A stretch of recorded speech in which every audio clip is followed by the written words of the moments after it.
Noong natapilok at nabigla ang tatay at nasabing meron kayong mga anak, ano ang reaksyon niyo ni Aljo? Ako po, Tito Boy, masaya po ako nun. Masaya po talaga ako nun. Kasi, Masaya ka dahil? Kasi nung time po yun, nag-aas na po ako, nagpipray po ako ng freedom. And then, yung tatay ko biglang nadulas. Blessing in disguise, Tito Boy. Nagkukwentuhan lang Masaya kasi kami. Masaya ako. Lumalabas kami ngayon, kakain kami.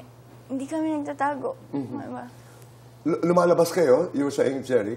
I mean, I was saying, dun sa press con, Okay. wala pa ako dun sa parang presidential table. Sa lamesa lang, nagkausap ako isang press yata. Okay. O, kumusta na si AJ? Ganun. Ako naman, wala naman sa isip ko.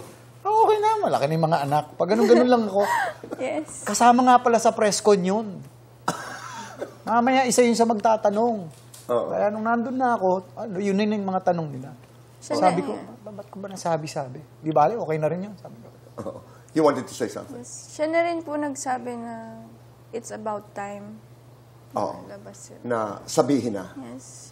Si Aljur, nung sinabihan mong mag-uusap tayo ngayon, mapapanood ang publiko, ano ang sabi niya? Si Aljur, wala naman po siyang problem. Ayaw po niyang itago yung mga kids. Ako lang po ang magtatago sa mga tao kasi naniniwala din po ako sa evil eye. Kaya ayoko rin pong ipakita yung mga bata.